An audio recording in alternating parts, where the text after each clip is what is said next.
नमस्कार, मी स्नेहल चौधरी. आपण पाहत आहात एलएस मराठी. एलएस मराठीच्या स्पेशल बुलेटिन मध्ये आपलं स्वागत आहे. बुलेटिनच्या सुरुवातीला घेऊयात काही बातम्यांचा वेगवान आढावा. शिवसेना उद्धव ठाकरेंचीच आणि राष्ट्रवादी शरद पवारांचीच खासदार सुप्रिया सुळेंचं पक्ष फुटीबाबत वक्तव्य. शिंदेंनी मनसेसारख्या पक्ष स्थापन करायला हवा होता, सुळेंचं वक्तव्य. पुण्यात राज ठाकरेंचे पदाधिकाऱ्यांना मार्गदर्शन. जेनझीवर फोकस करा, पुढचं राजकारण जेनझी भोवती फिरणार, राज ठाकरेंची सूचना. बावनकुळे सोबत तुम्ही काल व्यथित झालात, आम्हाला पण वाईट वाटलं. तुम्ही केलेली चूक 28 ऑगस्टच्या आत दुरुस्त करा, तुमच्यावर व्यंग करणार नाही, मनोज जरांगेंचं सूचक वक्तव्य. रोहित पवारांच्या उद्योजकांशी संवाद. उद्योजकांनी अडचणी सांगाव्या, आम्ही त्या सोडवण्याचा प्रयत्न करू. अडचणी सुटल्या नाहीत तर सरकारला महागात पडेल, रोहित पवारांचा सरकारवर हल्लाबोल.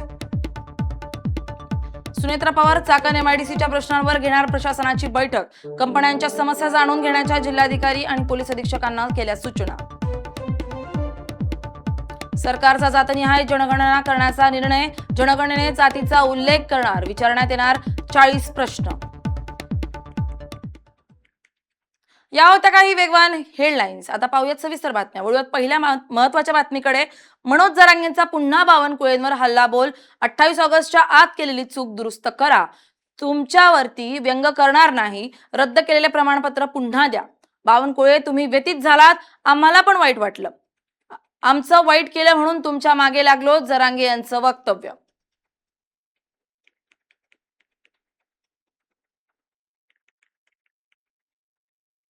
मनोज जरांगे बावनकुळेंबद्दल वक्तव्य करताना म्हणतात, बावनकुळे, तुम्ही व्यथित झालात, आम्हाला पण वाईट वाटलं. रद्द केलेले प्रमाणपत्र पुन्हा द्या, असं मनोज जरांगे म्हणतात. तुमच्यावरती व्यंग करणार नाही, मनोज जरांगे म्हणतात. डोळ्याला पाणी आलं आणि ते खूप व्यथित झाले असं मला पत्रकार बांधवांनी सांगितलं. मी पण रात्री बघितलं, नाही असं नाहीये. मी बघितलं, त्यांनी त्याच्यात त्यांच्या आई माऊलीचा उल्लेख केला, आईचा. बावनकुळे साहेब आणि पुढेही उल्लेख केला की मी मराठा समाजाच्या विरोधात नाहीये, मी हे केलं नाही. बावनकुळे साहेब, मी तुम्हाला जाहीरपणाने सांगतो, मी माझ्या मराठा समाजावरती लय प्रेम करतो. माझ्या मराठा समाजाच्या विरोधात मराठा जरी आला तरी मी सोडत नाही, दुसऱ्याचा बी आला तरी मी सोडत नाही. तुम्ही इतकं रडकुंडीला आलात, मी काय असतं, मी गुडघे टेकायला लावतो. तुम्ही जे रडकुंडीला आलात ना, इतके तर मराठ्यांच्या नादी लागल्यामुळे आलात. मला इतकं बोलायची तुम्हाला गरज पण नव्हती, कारण तुम्ही चूक केली. हे बघा, तुम्हाला एवढं रडकुंडीची यायची वेळ याच्यामुळे आली की तुम्ही परळीच्या टोळीच्या नादी लागलात. त्यांचं ऐकून तुम्ही एवढा मोठा अपराध केला की तुम्ही मराठ्यांच्या लेकरांचं वाटोळं केलं. त्यांचं ऐकून तुम्ही हे त्यांचं ऐकायला नको होतं. तुम्हाला आणखी नाही जाहीरपणे सांगतो, इथून पुढं तुम्ही त्या टोळीच्या नादी लागून त्यांचं ऐकायचं नाही. ते तुमच्यापाशी दिसले सुद्धा नाही पाहिजे. कारण तुम्ही काल जे व्यथित झालात, आम्हाला पण वाईट वाटलं. मला सुद्धा, मी रात्री बघितलं ते की तुम्ही तुमच्या आईचं नाव घेतलं. शेवटी ते मायमाऊली, आई ही आई असते सगळ्यांची. तुम्ही आईचं नाव घेतलं. आमच्यावरती मराठ्यांचे संस्कार आहेत. तुम्हाला पहिल्या वेळेस आम्ही माफ करतो, तुम्हाला सोडून देतो. तुमच्यावरती व्यंग मी करणार नाही इथून पुढं. कारण मराठे आम्ही एकदा दोनदा माफ करतो, सोडून देतो. पण याच्यानंतर जर चूक झाली तर सोडणार नाही तुम्हाला. पण हेही सांगतो की तुम्ही 28 ऑगस्टच्या आत तुम्ही पत्र देऊन केलेली चूक दुरुस्त करा. 4ही प्रमाणपत्र आमचे तुम्ही राजकीय दबावापोटी शिरसाटणी तुम्ही रद्द केले, त्यालाही त्याच्याकडेही बघणार आहे, सोडणार नाही. पण तुम्हालाही जाहीरपणानं सांगतो की तुम्ही केलेले प्रमाणपत्र ते रद्द केलेले ते वैध करून पुन्हा द्या. आमचं काहीही म्हणणं नाही, काही हरकत नाही. पण 28 ऑगस्टच्या आत नसता बावनकुळे साहेब पुन्हा मी सोडणार नाही. पुढच्या महत्वाच्या बातमीकडे. कॉकरोच जनता पार्टी अर्थात सीजेपीचे अध्यक्ष अभिजित दिपके हे आपली प्रतिक्रिया देताना म्हणतायत, स्कूल ठीक करो मोहीम स्वातंत्र्य दिनी देशभरातून अभियानाची सुरुवात करणार आहेत. शाळांच्या सुविधांसाठी अभिजित दिपके मैदानात स्कूल ठीक करो आंदोलनाला उद्यापासून सुरुवात करणार आहेत. शाळांमधील मूलभूत सुविधा सुधारण्यासाठी अभिजित दिपकेंनी स्कूल ठीक करो या मोहिमेची घोषणा केली आहे. स्वातंत्र्य दिनी म्हणजेच उद्यापासून या अभियानाला देशभरातून सुरुवात करण्यात येणार आहे. अभिजित दिपके स्वतः त्यांच्या मूळ गावी हिंगोली येथे जाऊन या मोहिमेची सुरुवात करणार आहेत. गावातील शाळांमध्ये आवश्यक सुविधा उपलब्ध करून देण्यासाठी सरपंच आणि ग्रामस्थांना दिपकेंनी आवाहन केलंय. जे स्कूल ठीक करू आमचं आंदोलन आहे, उद्या इंडिपेंडन्स डे आपला, तर त्या दिवशी आम्ही सुरू करणार आहे. मी स्वतः उद्या हिंगोलीला माझ्या मूळ गावी जाऊन त्या आंदोलनाची सुरुवात करणार आहे. तिथे जाऊन सरपंचांना मी विनंती करणार आहे की जे काही शाळेमध्ये सध्या फॅसिलिटीज नाहीये त्या कराव्या, स्कूल नीट कराव्या, बेंचेस असले पाहिजे, वॉशरूम असले पाहिजे, चांगले पाणी असली पाहिजे, लाईट आली असली पाहिजे शाळेत. आणि असंच आम्ही जेवढी आमची टीम आहे सगळी देशभरात असे प्रत्येक ते त्यांच्या गावी जातील आणि तिथे जाऊन सरपंचांना आणि गावकऱ्यांना रिक्वेस्ट करतील, कारण की आम्हाला हे सगळ्यांच्या सहभागाने करायचंय, सगळ्यांना सोबत घेऊन करायचं. आणि मला नक्की वाटतं की हा एक असा मुद्दा आहे, गावातल्या ज्या शाळा आहेत त्याच्यासाठी सगळा देश एकत्र येईल. उद्या 15 ऑगस्ट आहे. काय स्वातंत्र्याची परिभाषा आहे तुमच्यामध्ये? स्वातंत्र्याची परिभाषा माझ्यासाठी तर हीच आहे की जो गावात मुलगा मुलगी शिकतीये, जोपर्यंत त्यांना पूर्ण फॅसिलिटीज नाही भेटत, तोपर्यंत मला कुठं ना कुठं वाटतं की 80 वर्षानंतरही आपण ते स्वप्न पूर्ण नाही करू शकलो, जे डॉक्टर बाबासाहेब आंबेडकर असो, जवाहरलाल नेहरू असो किंवा महात्मा गांधी असो यांनी पाहिलं होतं. जोपर्यंत आपला देश पूर्ण शिक्षित होत नाही आणि गावापर्यंत शिक्षित नाही होत, तोपर्यंत कुठं ना कुठं ते स्वप्न. पुढची बातमी आहे कोल्हापुरातून. कोल्हापूरच्या महालक्ष्मी मंदिराच्या संवर्धन कामावरून वाद निर्माण झालाय. मूळ ढाच्याला नुकसान झालंय, हिंदुत्ववादी संघटनांचा आरोप आहे. संवर्धनाच्या नावाखाली महालक्ष्मी मंदिराचं नुकसान झालंय. महालक्ष्मी ज्योतिबा मंदिराच्या संवर्धन कामावर आक्षेप घेतला जातोय. मंदिराच्या कामावरून हिंदुत्ववादी संघटना आक्रमक झालेल्या पाहायला मिळत आहेत. कोल्हापुरातील करवीर निवासिनी श्री महालक्ष्मी मंदिराच्या संवर्धन कामांवरून आता वाद निर्माण झालाय. संवर्धनाच्या नावाखाली मंदिराच्या मूळ ढाच्याला नुकसान पोहोचल्याचा दावा आरोप हिंदुत्ववादी संघटनांनी केलाय. मंदिराच्या मूळ रचनेवर ब्रेकर आणि इलेक्ट्रॉनिक उपकरणांच्या सहाय्यानं काम करण्यात आल्यानं मंदिराच्या नक्षीकामालाही हानी पोहोचल्याचा दावा संघटनांकडून करण्यात आलाय. मंदिराचं संवर्धन करताना ऐतिहासिक आणि मूळ वास्तूचं नुकसान होता कामा नये अशी भूमिका हिंदुत्ववादी संघटनांनी घेतली आहे. गेल्या काही दिवसांपासून कोल्हापुरात संवर्धनाचा अर्थातच करवीर निवासिनी श्री महालक्ष्मी आणि वाडी रत्नागिरी श्री क्षेत्र वाडी रत्नागिरी अर्थातच ज्योतिबा यामध्ये बघायला गेलं तर संवर्धनाचा जो विषय आहे तो मोठ्या प्रमाणात आपल्याला धुमसताना पाहायला मिळतोय. एकंदरीत बघायला गेलं तर याचं संवर्धनाचं जे काम आहे ते व्यवस्थित होत नाही आहे अशा पद्धतीचा आरोप करत हे जे सगळे हिंदुत्ववादी आहेत या हिंदुत्ववादी नेत्यांकडून संघटनांकडून दादा नेमकं काय सांगाल, कशा पद्धतीनं आपण हा आरोप करताय आणि याचे काय आपल्याकडे पुरावे याचे काय आहेत का त्या संदर्भात सगळी माहिती? हो नक्कीच. अंबाबाई मंदिर संवर्धनाच्या संदर्भात जे काम चालू आहे तर पहिला आम्ही वर्क ऑर्डर त्या कामाच्या संदर्भातली घेतली. तर वर्क ऑर्डरमध्ये ज्या पद्धतीनं कामं ठरवून दिलेले आहेत किंवा ज्या पद्धतीनं केली पाहिजेत तर त्या पद्धतीनं कामं तिथं सुरू आहेत का या संदर्भात आम्ही जाऊन तिथं पाहणी केली.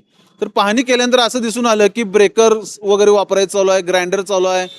तर वर्क ऑर्डरमध्ये तिने लिहिल्या पद्धतीनं की कोणतीही यंत्रसामुग्री तुम्हाला वापरता येणार नाही.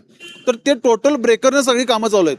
त्याच पद्धतीनं सँड प्रेशर मशीन, तर त्या सँड प्रेशर मशीननं अक्षरशः सगळं नक्षीकाम असेल मंदिरावरचं किंवा छोट्या छोट्या मूर्तींचं जे डोळे असतील किंवा ओट असतील तर हे सगळं नष्ट करून टाकलेलं आहे.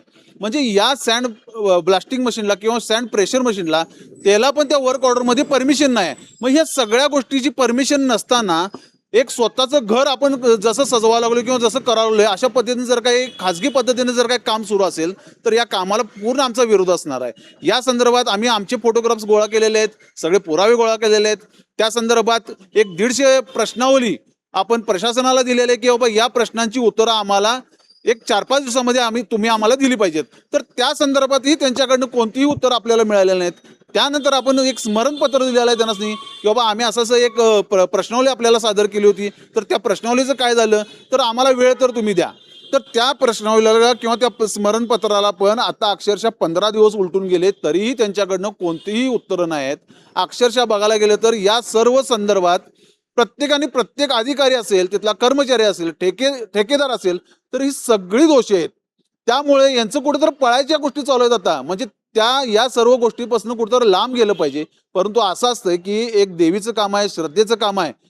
पूर्ण जर तुम्ही पळून जायचं जर ठरवला तर कायद्याच्या संदर्भात असेल किंवा भाविकांच्या संदर्भात असेल तर तुम्ही कुठेही पळून जाऊ शकत नाही. 100% या संदर्भात जर काही त्यांच्याकडून कोणत्याही गोष्टी आल्या नाहीत तर येणाऱ्या कालावधीमध्ये कोल्हापूरमध्ये जनसैलाब किंवा जनसंघर्ष हा तुम्हाला दिसून येईल. वळूयात पुढच्या बातमीकडे. पुणे अहिल्यानगर महामार्गावरील भुयारी मार्ग बंद झालाय. महामार्ग ओलांडताना नागरिकांचा जीव धोक्यात जातोय.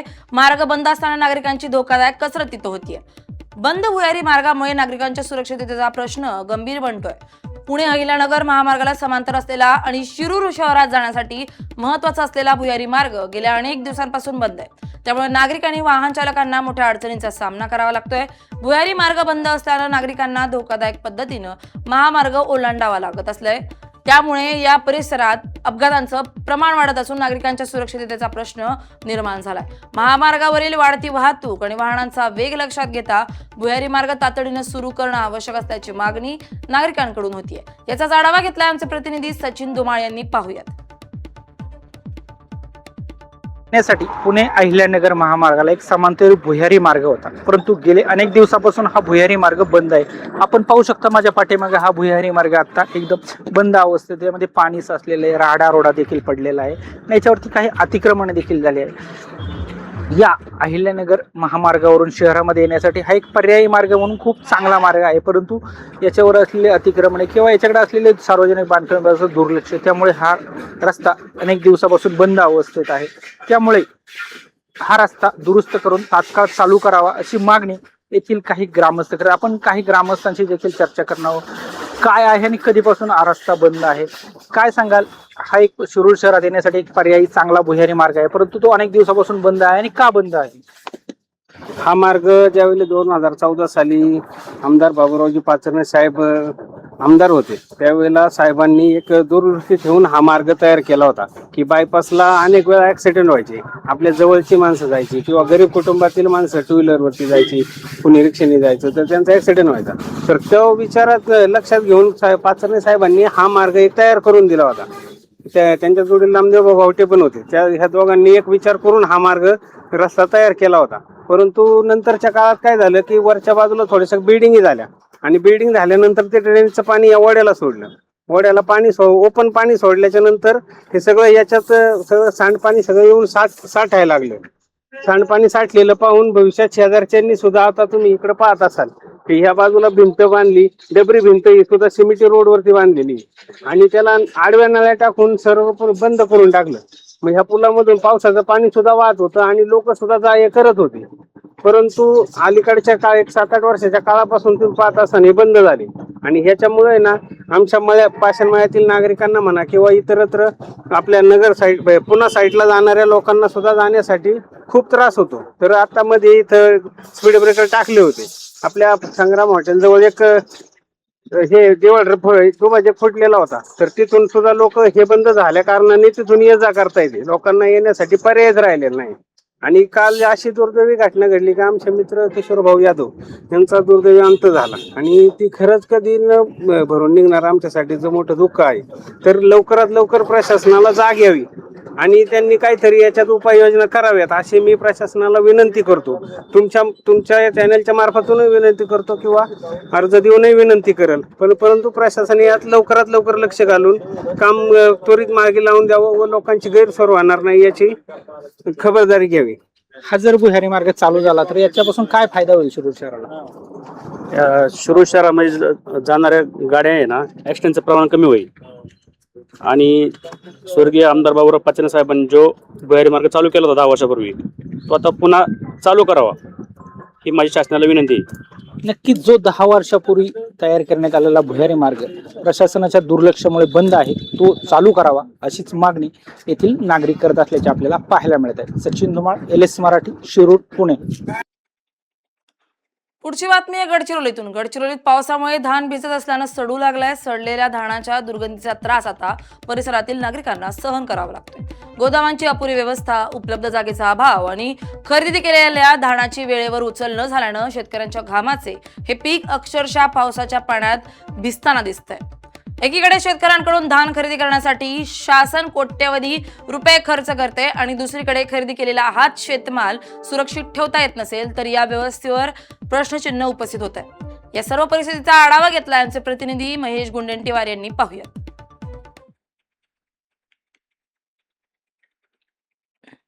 गडचिरोली जिल्ह्यात मोठ्या प्रमाणात भाताची शेती केली जाते. येथील शेतकऱ्यांचा धानाला भाव मिळावा या उदात्त हेतूने आदिवासी विकास महामंडळातर्फे धान खरेदी केली जाते. मात्र ते साठवण्यासाठी गोडाऊन नसल्याने धान उघड्यावर साठवून ठेवले जाते. याचा आता खूप मोठा नुकसान शासनाला भोगावं लागणार आहे. आपण माझ्या पाठीमागे बघू शकता, हे आदिवासी विकास महामंडळाने खरेदी केलेले दान आहे. अक्षरशः उघड्यावर पावसाच्या पाण्याने सडत आहे. विशेष म्हणजे गेली अनेक वर्षापासून या ठिकाणी हीच परिस्थिती आहे. गडचिरोली जिल्ह्यात मोठ्या प्रमाणात भाताची शेती होते. धान खरेदी झाल्यावर त्याला साठवून ठेवण्यासाठी गोडाऊनची आवश्यक आहे. मात्र त्या या भागात गोडाऊन नसल्याने उघड्यावरच धान साठवून ठेवले जाते आणि अशा परिस्थितीत मोठ्या प्रमाणात धानाची नासाडी होत आहे. कोट्यवधी रुपयांचा शासनाला फटका बसत आहे आणि नागरिकांना देखील याचा मोठा त्रास होत आहे. मी सध्या अहेरी तालुक्यातील कमलापूर येथील गावात आहे. आपण माझ्या पाठीमागे जे धान साठवून ठेवले आहे आणि अक्षरशः पावसाळ्यात सडल्यामुळे नागरिकांना याचा मोठ्या प्रमाणात दुर्गंधी येत आहे आणि याचा खूप मोठा आरोग्यावर परिणाम होत आहे. आपल्यासोबत काही गावातील नागरिक आहेत. आपण त्यांच्याकडून जाणून घेऊया नेमकं याचा फटका कसा बसत आहे. काय सांगशील मित्रा, काय तुमची समस्या आहे? गेल्या 2 वर्षापासून या ठिकाणी धानाची साठवणूक झाली आहे. त्याच्यामुळे रोगराई पसरत आहे. यामुळे साप, विंचू, डासाचे प्रमाण यासारख्या अनेक हे वाढत असून गेल्या काही दिवसामध्ये मोकाट असल्यामुळे काही जनावरे पण मरण पावले, गाय वगैरे. तर यामुळे या जनावरे का मरण पावले, काय कारण काय? भात हे धान खाऊन, धान जास्त अति खाल्ल्याने त्याच्या पोटात बिमारी होते आणि ते मरण पावतात. असेच या ठिकाणी आम्ही लोकवस्ती आहे, आमचे छोटे मोठे व्यापारीचे दुकान सुद्धा आहे. परंतु त्या दुकानात येणाऱ्या ग्राहकांना सुद्धा अति दुर्गंध होतो. आम्हाला तर रोज त्या दुर्गंधीतून सामना करावा लागत आहे. ह्याची जर शासनाने तात्काळ दखल न घेतल्यास आरोग्यावर आमचा विपरीत परिणाम होणार आहे. वळूयात पुढच्या महत्वाच्या बातमीकडे. सततच्या पावसाचा फटका आता फ्लॉवर उत्पादक शेतकऱ्यांना बसलाय. पावसाच्या पाण्यामुळे फ्लॉवर पिकाचं मोठ्या प्रमाणात नुकसान झालंय. चांगलं उत्पादन मिळेल अशी अपेक्षा असताना अतिवृष्टीनं शेतकऱ्यांच्या मेहनतीवर पाणी फिरलंय. ज्या ठिकाणी 5 ते 7 तोडे फ्लॉवरचे उत्पादन अपेक्षित होतं तिथं आता अवघे 1 ते 2 तोडेच मिळत आहेत. त्यामुळे उत्पादनात मोठी घट झाली असून शेतकऱ्यांना आर्थिक फटका बसलाय. नाईलाजानं काही शेतकऱ्यांना हा खराब झालेला फ्लॉवर चक्क बकऱ्यांना चारावा लागतोय. याचा शेतातून आढावा घेतलाय आमचे प्रतिनिधी नीलम चापुडे यांनी. पाहूयात.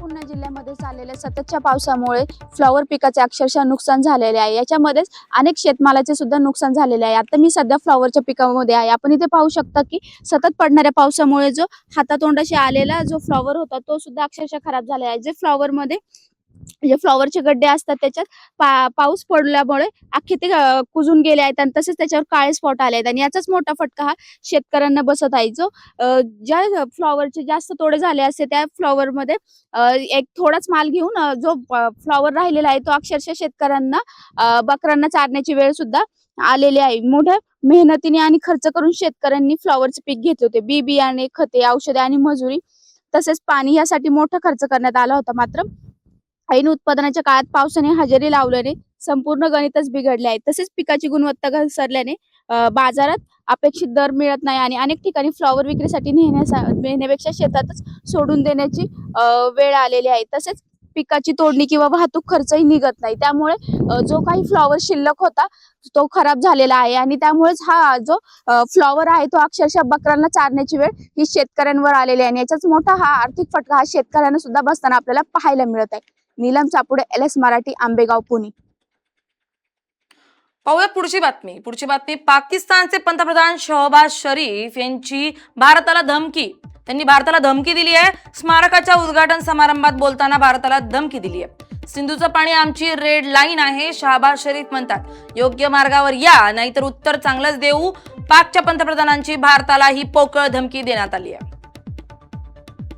2025 के मार्के का ये पैगाम पूरी दुनिया तक पहुंच चुका है और दुनिया जानती है कि इस मार्के ने पाकिस्तान के वकार में ऐसा गैर मामूली इजाफा किया है जिसकी असर हाजिर में मिसाल नहीं मिलती। ये हकीकत अगर अब भी किसी की समझ में नहीं आई तो उसके लिए हमारा पैगाम वाज़ेह है कि वो अपनी इबरतनाक शिकस्त को याद रखे और अगर आइंदा किसी ने भूल से भी पाकिस्तान की खुद मुख्तारी और सलामती को चैलेंज किया तो उसे मई 2025 से भी ज्यादा कुव्वत के साथ मुंह तोड़ जवाब दिया जाएगा। हाज़रीन कराम, गुज़श्ता बरस जंग में शिकस्त के बाद भारत ने सिंतास मुआहदे को यकतरफा और गैर कानूनी तौर पर मुअत्तल करके खुद को अमन का दुश्मन साबित किया है। मैं वाशगाफ अल्फाज में ऐलान करता हूं कि पाकिस्तान के पानी की एक एक बूंद हमारी रेड लाइन है। भारत राह रास्त पर न आया तो उसे बराह रास्त जवाब दिया जाएगा। या आपण पाहिल्या काही सविस्तर बातम्या. आता वळूयात महत्त्वाच्या घडामोडींकडे. पाहूयात पहिली घडामोड. बीडमध्ये उपमुख्यमंत्री सुनेत्रा पवार आणि संजय शिरसाट करणार संत भगवान बाबा ऊसतोड कामगार इमारतीचं उद्घाटन. या वसतिगृहात ग्रामीण भागातील विद्यार्थ्यांना राहण्याची व्यवस्था. पुणे बस स्थानकातील सोयी सुविधांचा अभाव. काम झालं नाही तर तुम्हाला घरी पाठवणार. बस स्थानकाची पाहणी करताना परिवहन मंत्री प्रताप सरनाईक संतापले. चाकण MIDCच्या रस्त्यांसाठी उद्योग मंत्री उदय सामंत मैदानात. 16 ऑगस्टला उद्योजकांसोबत बैठक. रस्त्यांच्या दुरावस्थेवर उद्योग मंत्र्यांची तातडीची बैठक. नाशिकमध्ये अवैध मालमत्तेचे व्यवहार करणाऱ्या 8 जणांवर फसवणुकीचा गुन्हा दाखल. न्यायालयाने मनाई आदेश दिलेले असतानाही बेकायदेशीरपणे दस्त नोंदणी होती सुरू. बीडमधील माजलगावच्या फुले नगरचा शासकीय रस्ता वर्षभरापासून बंद. उपोषणाचा दुसरा दिवस तर 15 ऑगस्टला आत्मदहनाचा इशारा. यवतमाळमध्ये 25 फूट तिरंग्यासह भव्य रॅलीत विद्यार्थी, युवक, महिला मोठ्या संख्येने सहभागी. भारत माता की जयच्या घोषणांनी शहर दुमदुमलं. सावंतवाडीच्या आमसभेत आरोग्याच्या विषयावरून प्रचंड गोंधळ. आमसभा ठरली वादळी. भाजप आणि शिंदे सेनेच्या कार्यकर्त्यांमध्ये झडप. गडचिरोलीत संपादंशानं 3 विद्यार्थ्यांचा मृत्यू. यवतमाळमधील 39 आश्रमशाळांची तपासणी. आश्रमशाळांमधील सुरक्षा सुविधांची 8 दिवसात तपासणी. गडचिरोलीच्या घटनेनंतर आदिवासी विकास विभाग अलर्ट. बीडमधील दिवंगत नेते विनायक मेटे अपघात प्रकरणावर ज्योती मेटेंचे गंभीर आरोप. मेटेंच्या अपघातातील ड्रायव्हरवर संशय. न्यायालयात वारंवार गैरहजर राहत असल्याचा ज्योती मेटेंचा आरोप. हरियाणातील पलवल येथे जागतिक विक्रम. 5 किलोमीटर अंतरापर्यंत भारतीय तिरंगा अभिमानानं फडकवून गिनीज वर्ल्ड रेकॉर्ड प्रस्थापित. या होत्या आताच्या घडीच्या काही महत्त्वाच्या घडामोडी. पाहत रहा LS मराठी, सत्याची नवी दिशा.